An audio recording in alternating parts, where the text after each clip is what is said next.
मधुबन के बाबा,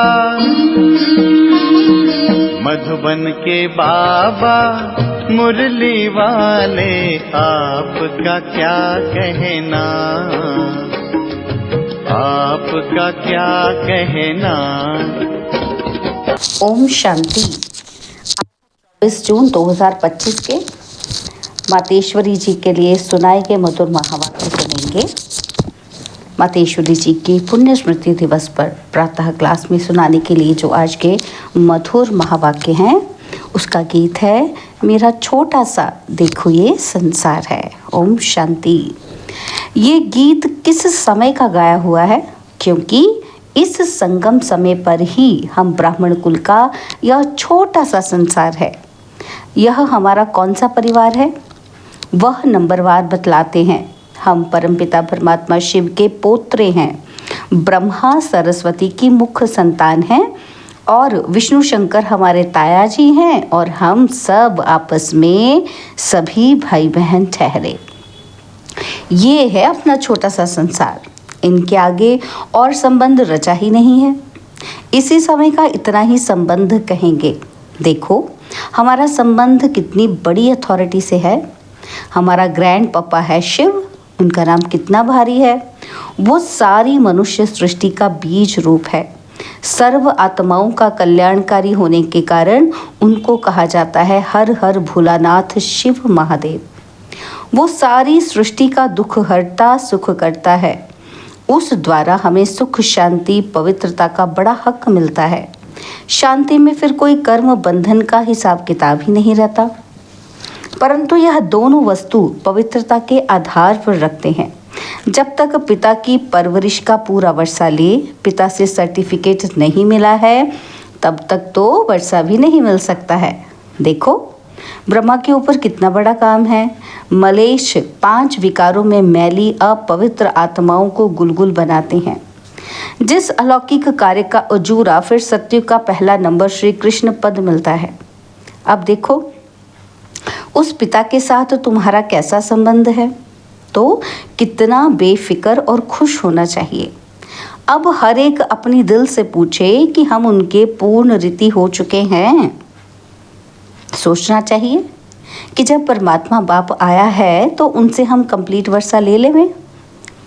स्टूडेंट का काम है संपूर्ण पुरुषार्थ कर स्कॉलरशिप लेना, तो हम पहला नंबर लॉटरी क्यों न विन करें। वो है विजयमाला में पिरोया जाना। लॉटरी मिलना माना विजयमाला में पिरोया जाना। बाकी कोई हैं जो 2 लड्डू पकड़कर बैठे हैं, यहाँ का भी हद का सुख लूँ और वहाँ भी बैकुंठ में कुछ ना कुछ सुख ले लेंगे। तो ऐसे विचारवान को मध्यम और कनिष्ठ पुरुषार्थी कहेंगे, ना कि सर्वोत्तम। क्यों? क्योंकि वो जहाँ का भी लेना चाहता है और वहाँ का भी, तो वहाँ का लेने के लिए यहाँ से तो पूरा छोड़ना पड़ेगा ना। तो इसलिए मातेश्वरी जी क्या कहते हैं, जो 2 लड्डू पकड़ कर बैठे हैं ना, क्या होगा उनको, क्या मिलेगा? वो कौन से पुरुषार्थी हैं? मध्यम और कनिष्ठ हैं, सर्वोत्तम नहीं है। जब बाप देने में आनाकानी नहीं करता है तो लेने वाले क्यों करते हैं? तब गुरु नानक ने कहा परमात्मा तो दाता है, समर्थ है, मगर आत्माओं को लेने की ताकत ही नहीं। कहावत है ना, देंदा दे लेंदा थक पावे। माना देने वाला तो देता है, लेकिन लेने वाला लेते लेते थक जाता है। तो आपके दिल में आता होगा कि हम क्यों नहीं चाहेंगे कि हम भी ये पद पाएं। परंतु देखो, क्या देखो कि बाबा कितनी मेहनत करता है। ब्रह्मा बाबा करते हैं ना मेहनत, फिर भी माया कितना विघ्न डालती है। क्यों डालती है माया विघ्न? अब माया का राज्य समाप्त होने वाला है। अब माया ने सारा सार निकाल दिया है, तभी तो परमात्मा आता है। उसमें सब रस समाया हुआ है, उनसे सभी संबंधों की रचना मिलती है।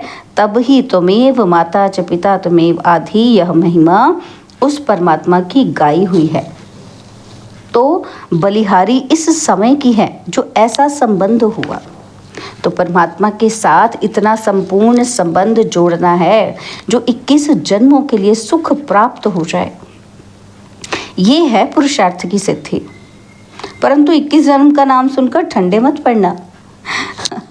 ऐसे नहीं सोचना कि 21 जन्मों के लिए इतना समय पुरुषार्थ भी करें और फिर 21 जन्मों के बाद तो गिरना ही है, तो फिर सिद्धि क्या हुई, है ना। कई बच्चे ऐसे भी तो सोचते हैं, लो जी 21 जन्मों के लिए करेंगे, उसके बाद तो फिर गिरना ही है। परंतु ड्रामा के अंदर आत्माओं की जितनी सर्वोत्तम सिद्धि मुकर्रर है वो तो मिलेगी ना।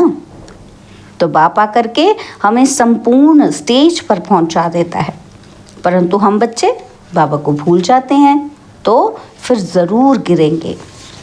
इसमें बाप का कोई दोष नहीं है। अब कमी हुई तो हम बच्चों की। सत्युग त्रेता का सारा सुख इस जन्म के पुरुषार्थ पर ही तो आधार रखता है ना। तो क्यों ना संपूर्ण पुरुषार्थ कर अपना सर्वोत्तम पाठ बजाएं। लेना ही है तो फिर पूरा ले, है ना। तो बाबा कहते क्यों ना पुरुषार्थ कर वर्षा ले लेवें। पुरुषार्थ मनुष्य सदा सुख के लिए तो करता है। लौकिक में भी कहते हैं ना, इतनी दौड़ भाग क्यों कर रहे हैं, इनके लिए तो कर रहे हैं, इनकी सब इच्छाएं पूरी करने के लिए तो कर रहे हैं, सुख के लिए तो कर रहे हैं। तो मातेश्वरी जी भी इसमें कहते हैं कि सुख दुख से न्यारे होने के लिए तो कोई पुरुषार्थ नहीं करता, सुख के लिए तो करता है ना। वो तो ड्रामा के अंत में परमात्मा आए, सभी आत्माओं को सजा दे, पवित्र बनाए, पाठ से मुक्त करेंगे। ये तो परमात्मा का कार्य है और वो अपने मुकर्रर समय पर आप ही आकर बताता है। अब जब आत्माओं को फिर भी पाठ में तो आना ही पड़ेगा, तो फिर क्यों ना सर्वोत्तम पाठ बजाएं। जब करना ही है तो फिर क्यों ना अच्छे से अच्छा करें। तो मनुष्य सृष्टि को सुखदायी बनाने वाला बाप जानता है। क्या जानता है कि मनुष्य सृष्टि सुखदायी कैसे बनेगी, वो जानता है। जब तक आत्माएं स्वच्छ नहीं बनी हैं तब तक संसार सुखदायी नहीं हो सकता है।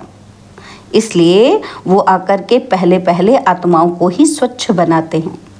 अभी आत्मा को इम्प्योरिटी लगी है, पहले उस इम्प्योरिटी को निकालना है और फिर आत्मा के बल से हर चीज़ से उनकी तमो प्रधानता बदल करके सतो प्रधानता होगी। आत्मा बदल जाएगी, माना नेगेटिव से पॉजिटिव हो जाएगी, सतो प्रधानता हो जाएगी। जिसको कहेंगे, क्या कहेंगे कि सभी गोल्डन एज में आ जाते हैं। तो यह तत्व आदि सब गोल्डन एज स्टेज में जाते हैं, आ जाते हैं। परंतु पहले आत्मा की स्टेज बदलती है। तो आत्माओं का बदलाने वाला अर्थात आत्माओं को प्योरीफाइड बनाने वाला फिर अथॉरिटी वो हो गया। तुम देखते हो ना कि अभी दुनिया बदलती जा रही है। पहले तो अपने को बदलना है, जब हम अपने को बदलेंगे तब उसके आधार से दुनिया बदलेगी। अगर अभी तक हमारे में फ़र्क नहीं आया, अपने को ही नहीं बदला, तो फिर दुनिया कैसे बदलेगी। इसलिए अपनी जांच करो। जैसे पोता मिल रखने वाले रात को अपना खाता देखते हैं ना कि आज क्या जमा हुआ, सब अपना हिसाब रखते हैं। तो यह भी अपना पोता मिल रखना है कि सारे दिन में हमारा कितना फ़ायदा रहा, कितना नुकसान रहा। अगर नुकसान में कुछ ज़्यादा गया तो फिर दूसरे दिन के लिए खबरदार रहना है। इसी तरह से अपना अटेंशन रखने से फिर हम फ़ायदे में जाते जाते अपनी जो पोजीशन है ना उसको पकड़ते चलेंगे। अटेंशन रखेंगे तो फिर क्या चेक करेंगे कि कहाँ नुकसान हो रहा है, कहाँ फ़ायदा हो रहा है ना। तो ऐसी जांच रखते अपने को बदला हुआ महसूस करना चाहिए। ऐसे नहीं कि हम तो देवता बनेंगे, वो तो पीछे बनेंगे, अभी जैसे हैं वैसे ठीक हैं। नहीं, अभी से वो देवताई संस्कार बनाने हैं। अभी तक जो 5 विकारों के वश संस्कार चलते थे, अभी देखना है कि हम उन विकारों से छूटते जा रहे हैं। चेक करना है यही। हमारे में जो क्रोध आदि था वो निकलता जा रहा है। लोभ या मोह आदि जो था वो सब विकारी संस्कार बदलते जा रहे हैं, ये चेक करना है। अगर बदलते जा रहे हैं तो छूटते जा रहे हैं, तो मानो हम बदलते जा रहे हैं। अगर नहीं छूटते हैं तो समझो कि अभी हम बदले नहीं हैं। तो बदलने का फ़र्क महसूस होना चाहिए, अपने में चेंज आनी चाहिए। ऐसे नहीं कि सारा दिन भिखारी खाते में ही चलते रहें और बाकी समझें कि हमने अच्छा कोई दान पुण्य किया, बस नहीं। हमारा जो कर्म का खाता चलता है ना, उसमें हमको संभलना है। हम जो कुछ करते हैं उसमें किसी विकार के वश हो अपना विकर्मी खाता तो नहीं बनाते हैं, ये चेक करना है हमने। ये नहीं कि दान पुण्य कर दिया तो सब ठीक हो जाएगा, नहीं। बाबा क्या कहते हैं, कर्मों को देखना है, इसमें अपने आप को संभालना है, ये सारा पोता मेल रखना है। और सोने से पहले क्या करना है, 10-15 मिनट अपने को देखना चाहिए कि सारा दिन हमारा कैसे बीता। कई तो नोट भी करते हैं, क्योंकि पिछले पापों का जो सिर पर बोझ है ना, उसे भी मिटाना है। उसके लिए बाप का फरमान है, मुझे याद करो। तो वो भी हमने कितना समय याद में दिया, ये भी चेक करना है, क्योंकि ये चार्ट रखने से दूसरे दिन के लिए सावधान रहेंगे। ऐसे सावधान रहते रहते फिर सावधान हो जाएंगे और फिर हमारे कर्म अच्छे चलते रहेंगे और फिर ऐसा कोई पाप ही नहीं होगा। तो पापों से ही तो बचना है ना। तो अच्छा, मीठी मीठी माँ का मीठे मीठे बच्चों प्रति याद, प्यार और गुड मॉर्निंग। तो संदेशी के तन द्वारा माँ सरस्वती से अव्यक्त प्रभु का मिलन एवं संवाद। बाबा का और मम्मा का आपस में संवाद है, जो संदेशी के द्वारा हम बच्चों के लिए आया है। तो ध्यान से सुनेंगे। तो बाबा कहते, बेटी श्री राधे, देखो तेरे पास कौन आए पधारा है। कितनी बड़ी ताकत तुमसे बातचीत कर रही है और मेरे आने के राज से तुम खुद को भी जान सकती हो। आने वाले की पोजीशन के साथ खुद की पोजीशन अथवा पद को भी जान सकती हो। हमारा संग किसके साथ है, कौन हमसे मिलता है, तो उससे भी हमारी पोजीशन का पता चलता है। तो बाबा भी क्या कह रहे हैं कि तुम्हारे पास आया कौन है। आने वाले की पोजीशन के साथ खुद की पोजीशन अथवा पद को भी जान सकती हो। हे राधे बेटी, तुम मेरा जलवा देखना चाहती हो। मैं चाहूँ तो 1 सेकंड में विनाश करा सकता हूँ, परंतु करता नहीं हूँ, क्योंकि विराट फिल्म अनुसार जो जो कर्तव्य जिस जिस द्वारा जैसे प्ले होने हैं वो अवश्य प्ले होंगे। अव्यक्त प्रभु अनादि कायदे कानून को जानने वाला ही अनादि कायदों की पहचान आकर देता है।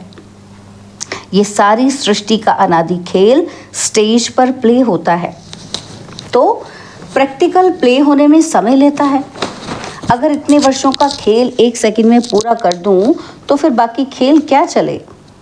तो जो जो तकलीफ जैसे जैसे देखनी अथवा सहन करनी है वो वैसे ही उसी अटपटे राज से रिपीट होती है।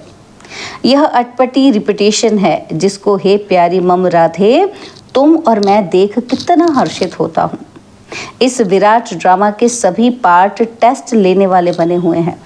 इस खेल को चलाने वाला अगर चाहे तो 1 सेकंड में इस ड्रामे को ड्रॉप कर फिर से नए सिरे से शुरू कर देवे, परंतु करता नहीं है, क्योंकि ईश्वर को भी इस साधारण वृत्ति से कर्तव्य चलाना पड़ता है। स्वयं शक्तिवान सर्वशक्तिवान निराकार ईश्वर साकार में है, परंतु साधारण वेश में। यही तो भूल भुलैया का खेल है, जिसको जो जाने वह जानी जाननहार है। बेटी श्री राधे, प्रिय वत्सों को यह सहन करने का मार्ग भी अवश्य तय करना है। यद्यपि मैं चाहूँ तो अपने वत्सों प्रति इसे सहज मार्ग भी बना सकता हूँ, क्योंकि साक्षात्कार कराने की चाबी तो मेरे हाथ में है। अगर किसी भी धनवान भक्त को किसी देवता का साक्षात्कार करा दूं तो वो तो अपना सारा धन यज्ञ में ले आए स्वाहा कर देवे, क्योंकि ईश्वर तो सभी धनवानों का धनवान है। लेकिन तेरा पिता चाहता है कि मैं अपने बेगर्स प्रिय वत्सों को प्रिंस और प्रिंसेस बनाऊं, इसलिए तुम ये सब सहन करने के बाद ही प्रिंस और प्रिंसेस बन जाएंगे। पिता जानता है कि वत्सों को ये सहन करने का मार्ग अवश्य तय करना है, क्योंकि सहन करना यह ईश्वरीय व दैवी गुण है, जिसमें ही खुशी समाई हुई है। इस गुण से ईश्वरीय सुख महसूस होता है। सहन करते भी तुम कितनी मौज बनाते हो, यह गोपनीय ज्ञान है। ऐसा अनासक्त योगी ही स्थायी सुख को प्राप्त करता है। अभी तो परीक्षाओं का समय नजदीक आ पहुंचा है। हर एक वत्स आने वाली परीक्षाओं को इन एडवांस सामने रख उस अभ्यास में चलता चले।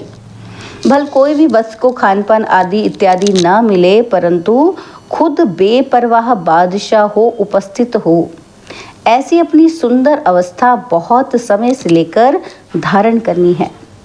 अगर कोई समझता है कि उस समय आपे ही चल जाऊंगा, ये समझ बैठना अपने को धोखा देना है। इसलिए पहले से ही सावधान हो रहना है। मेरे अति प्रिय वत्स, याद में तो बैठते हैं, परंतु अभी तक उस लाइट का तेज मेरे वतन तक नहीं पहुंचता है। हर एक जब लाइट स्वरूप हो उपस्थित होंगे तो उनके योग का तेज मेरे वतन में आएगा, तब ही उन हर एक की संपूर्ण लाइट उन्होंने प्रवेश होगी। उस समय ही फिर शक्तियों की महिमा निकलेगी। तो हर एक को अपने निश्चय में स्थिरम रहना है। जो मैं भी अगर उतारूं तो भी उतर ना सके, इतना स्थिर रहना है। बाबा क्या कहते हैं, बच्चों की याद की जो लाइट है, जो तेज है, अगन है, वो वतन तक नहीं पहुंचती है। तो बाबा क्या कहते, क्या करना है, इतना स्थिर रहना है कि अगर मैं भी उस चीज को, उस निश्चय को उतार सकूं तो उतर ना सके। बाबा ने कहा, हे शिरोमणि शक्ति राधे, शक्तियों को ज्ञान निष्ठा बल में और मुख से ज्ञान मुरली बजाने में तैयार रहना चाहिए। शक्तियों को किस में तैयार रहना चाहिए, निष्ठा में, माना योग में, और मुख से ज्ञान मुरली बजाने में सदा तैयार रहना चाहिए।